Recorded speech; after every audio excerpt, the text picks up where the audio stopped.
Hi, folks. Welcome to the Prepared Homestead. This is Travis. Thank you all for stopping by to watch. Well, for those of you that live here in the Ozarks, the mild weather is coming to an end today. Supposed to see heat indices this week from 105 to 110. So, yeah, get ready for another heat wave. We haven't had one in a while. We've been blessed the last few weeks with some pretty mild weather. So, that looks like that's come to an end. So be careful for that. You know, a lot of times when it's been cool, had cool spells like this, and then it goes from cool to really hot, it throws people off and they get out and they're doing too much and they get overheated. So be careful with that. Yesterday was our monthly meeting, and I know I say this every month, but it was absolutely amazing. So many people came out, just a packed house, and some new people, some people that hadn't been for a couple of months, and then of course just our regulars every month. Really a great turnout, great meeting, great speakers. Enjoyed meeting so many of you. I'm exhausted, you know. It's an all-day thing of getting things set up, making sure it functions and flows right, talking to lots and lots of people, but it was well worth it. And can't wait to see you again. So thank you for everyone that participated in that. So like normal, weekend happens and then there's all kinds of stuff. And there's definitely all kinds of stuff. One of the bigger things going on right now is that it appears, and hear that word, it appears that war is imminent between Israel and Lebanon.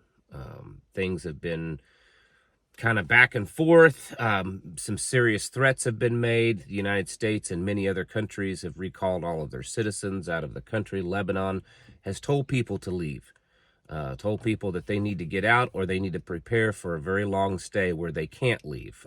Flights have been canceled going in and out of Lebanon, and everything just appears as if it's going to happen. The Israeli Defense Forces have approved an invasion attack on Lebanon, and Turkey has jumped in and made this threat that they will invade Israel if Israel does this attack on Lebanon. So we'll wait and see what happens, but like I've been saying, that at least right now, and things change rapidly, so I understand that tomorrow it could be a whole different story. But at least right now, it appears that the Middle East, starting with Israel and Lebanon and who knows who else, is about to heat up really big and could end up becoming a type of World War III scenario where multiple countries get involved. So this is definitely something to watch, pay attention to, because it looks like it's going to be pretty nasty. Had a pretty significant solar flare yesterday, an X 1.5, something like that. Nothing to really be worried about, but the sun's been pretty active again here lately. So just kind of pay attention to that. A few other things going on in the world. People still upset about the Olympics. I do want to say this. It's interesting. I haven't seen, I'm not saying that there hasn't been, I haven't seen any significant Christian leaders, excuse me, my voice is always like this right after the meeting from talking so much. I haven't seen any significant Christian leadership denounce or condemn the opening of the Olympics.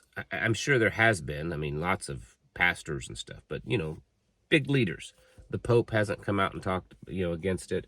I haven't seen any evangelical, major mainstream evangelical Christian leaders in the United States. But one of the top imams in Iran, and along with the government of Iran, have come out and strongly condemned this, calling this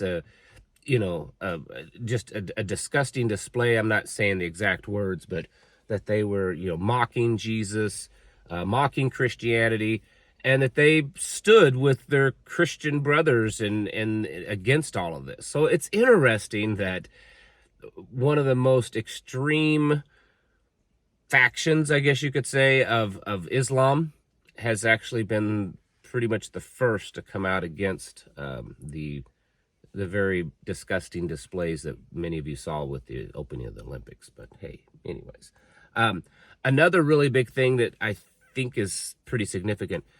The FDA has approved an emergency use authorization, or I think that's what it's called, for an mRNA vaccine for the bird flu. Yes. Sounds very similar to 4 years ago during coronavirus, but they have approved an mRNA emergency use. You know, that's significant. Emergency use means they can get away with stuff and you don't have to know about it, and they have no, responsibility for anything that happens. So what it shows is that things are picking up with the whole bird flu thing. It's taking a definitely different path as what we saw with COVID, but it doesn't mean that it's not going to end up in a similar place.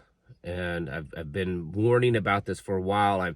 It appears, again, using that term, it appears that is the next pandemic. In fact, there's some news outlets, right-wing news outlets, that are calling it the pandemic 2.0. So probably should ready yourselves for that. It's 100 days to the election. There's still plenty of time for this one to explode. There's been pretty much regular cases of it happening, especially in Colorado. They have already started a tracking system very similar to what happened during COVID, tracking cases of that. And so it's picking up. And and I think this was part of the plan, that the last one was portrayed as something so significant. Most of us, we caught on quite quickly that it was not that significant, but it was portrayed that way. A lot of people believed it to be that way, and the government reacted as if it was significant.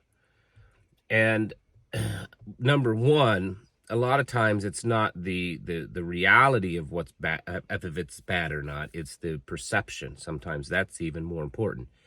But then also there's the fact that could just be their way of, making you believe that it's going to be okay, when this one actually could be significant. It's quite possible that at some point we will see a pandemic that is really significant, that could be similar to a Spanish flu or something like that, to where we would see significant casualties because of it.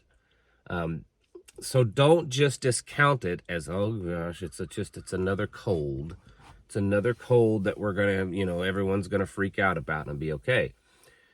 I'm not saying that it's going to be more than that. I'm just saying that it's always possible. So don't get caught off guard by believing that it's nothing, when it could be quite significant. That's why I've been advocating for a while for people to be stocking up on supplies to keep your health up, right?